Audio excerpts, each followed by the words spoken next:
8 guys from a team that made an unbelievable run down the stretch last season to win their conference tournament, go to the NCAA tournament, play really, really hard, heavy pressure.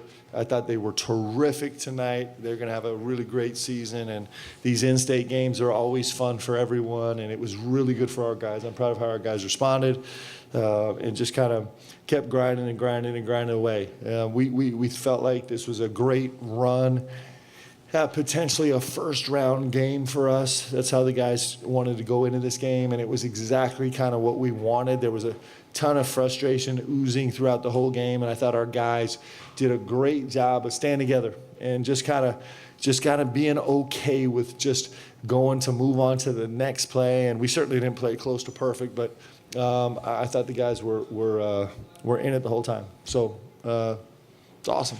Have a great Thanksgiving. Mark, as back and forth as that game felt at some points, that's the lowest you guys have held a team to field goal percentage so far this year. What did you like from the defensive effort and the response when things did get close? Yeah, I thought we had some great defensive efforts. I thought Jackson Robinson was unbelievable on the defensive end. I thought he was fantastic. Lamont and Otega set the bar really, really high. I thought those guys were great. Andrew Carr, I thought, was great in every facet of the game tonight. I thought Andrew was just a star on both sides of the ball, all sides of the ball.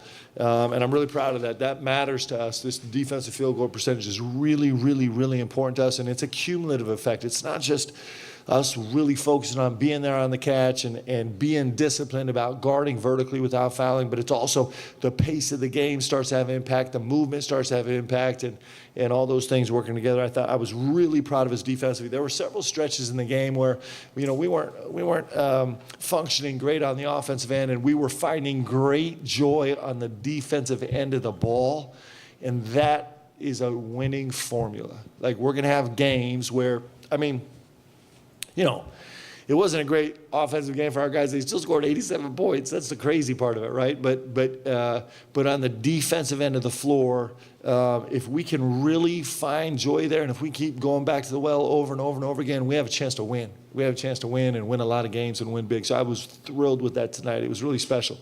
It might not be the most aesthetically pleasing thing, but it was an awesome effort on the defensive end by our guys. Hey, Mark, back corner, right over here. Yep, a little more. Hey. There it is. Hank was talking about the way you guys cut to the basket, hard, full speed. On a night like tonight when your three ball's not really falling the way it used to, do you learn a little bit more about your guys to stick to it and keep attacking the basket and not let it affect them? Yeah, we weren't great there tonight. But, the truth is we haven't really faced this pressure, right? But we're going to face it a lot. And so I was really, really excited going into this game because we just need to learn and grow. And this is kind of the next step of evolution for the way we play. When we get right, we actually really, really punish teams for pressuring. And that's it's going to be a growth phase for us to understand what that looks like and what it means. We don't quite have that feel. We never got a late cut. We didn't get an over back door.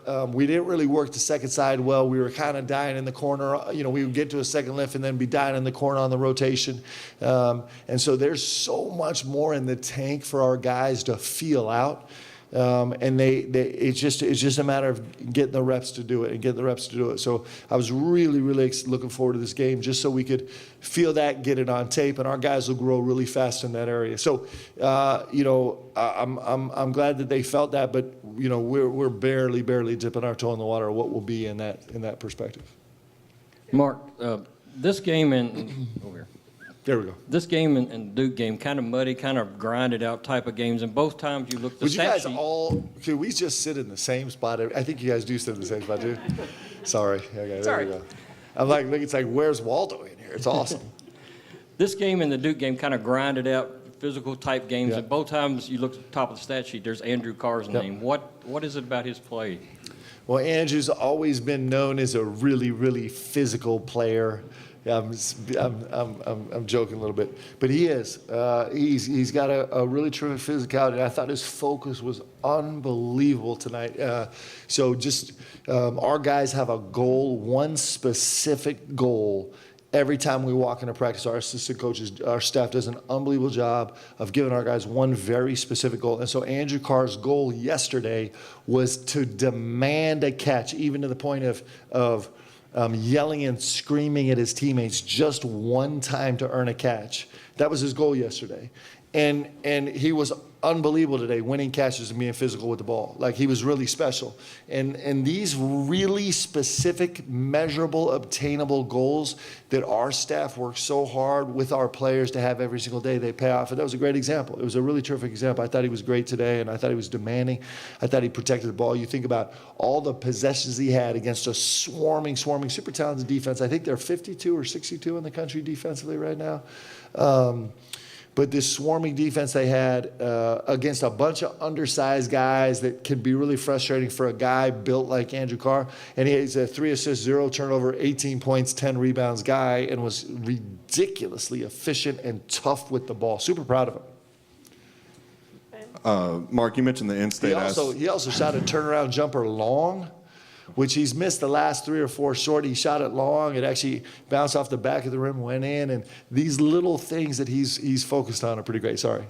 You mentioned the in-state aspect of this game. Is this a game that you personally wanted when you got here on this schedule? And are you, I guess, dedicated is the word to get one of these in-state schools on every year?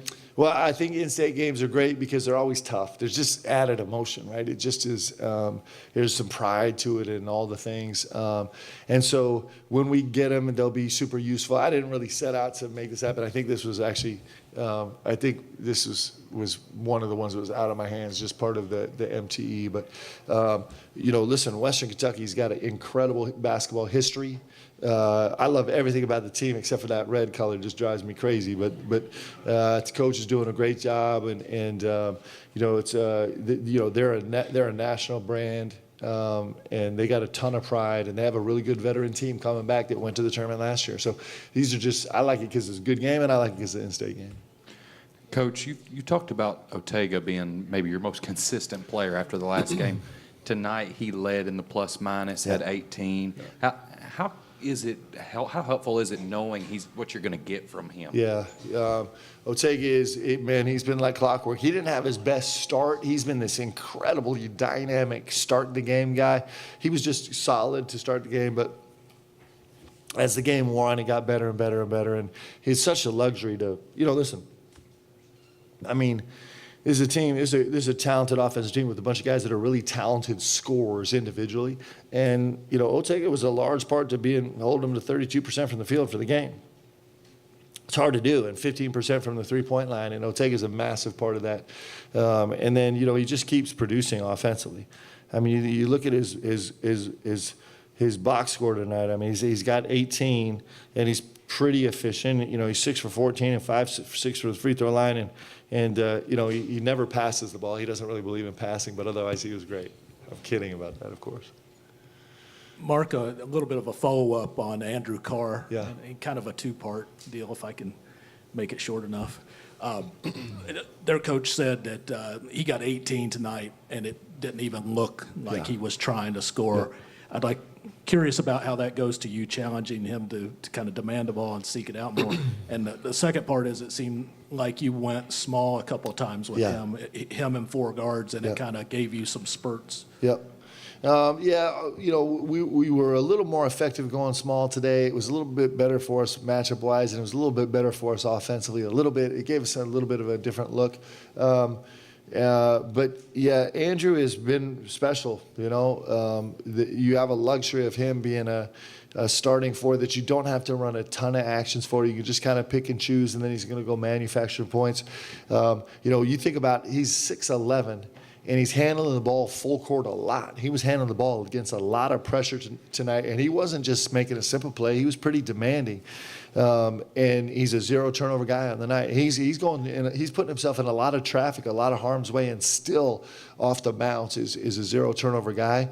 That's really significant. And it just speaks well to his vision and his understanding of the pieces on the court and where guys are and where he can take risks and where he can.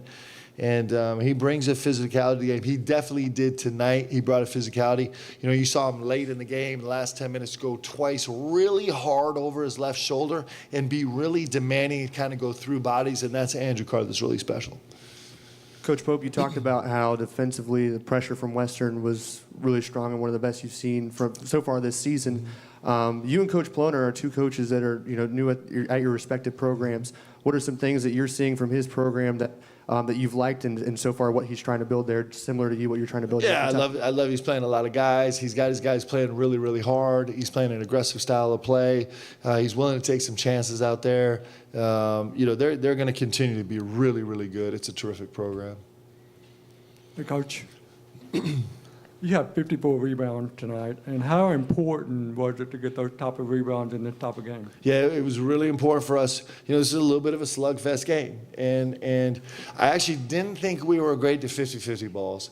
That was the one thing, especially in the second half, from like minute 17 down to minute 7. I was like, man, we're kind of getting crushed in this 50-50 ball game, where we're usually really, really good.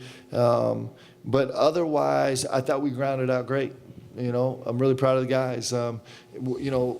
It's fun. Like, we can win different ways, and that's really, really important. That bodes well for our guys and our team. And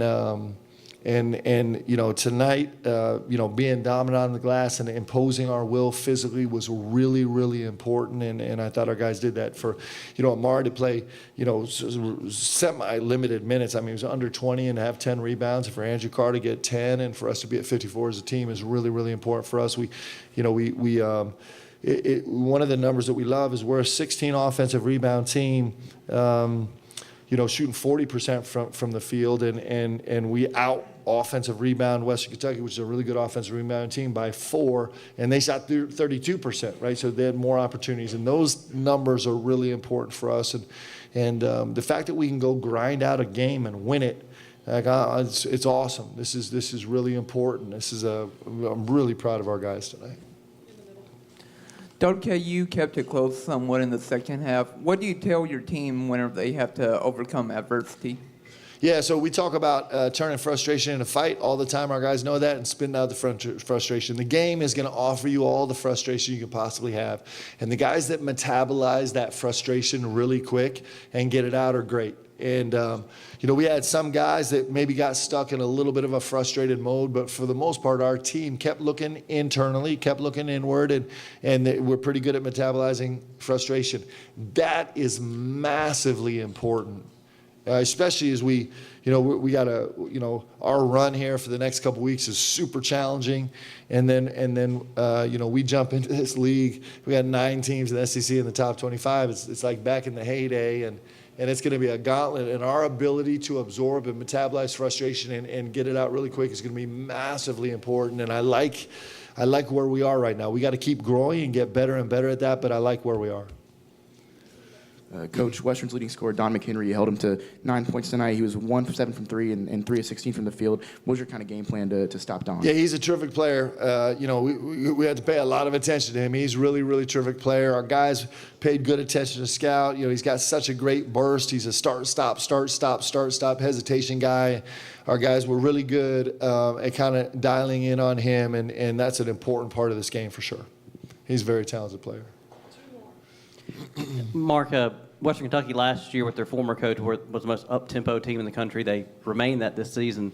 How beneficial was it for you guys to go against a team like that, especially when it gets to SEC play? It was really good for us because we'll feel this dynamic in a game a lot. I think this will be something that's present. And I was proud of a couple things. One, against Jackson State, we had a couple, transition offensive opportunities where we had a highlight play, and then they raced it back down the floor against us for a quick score, and that's supposed to be us, right? So that was frustrating. I think our guys did a great job addressing that, minus some transition after turnovers. I thought our guys were pretty good inexplicably after a couple of free throws. We weren't great, but I was glad that we got better. We made some progress tonight in that area, and we got a ton of data now, a ton of film where we can really go back and show our guys, like, okay, listen, this is when you feel pressure, this is how you want to attack. It's going to make us way better. That's probably the most important part of this game is how it's going to help us grow.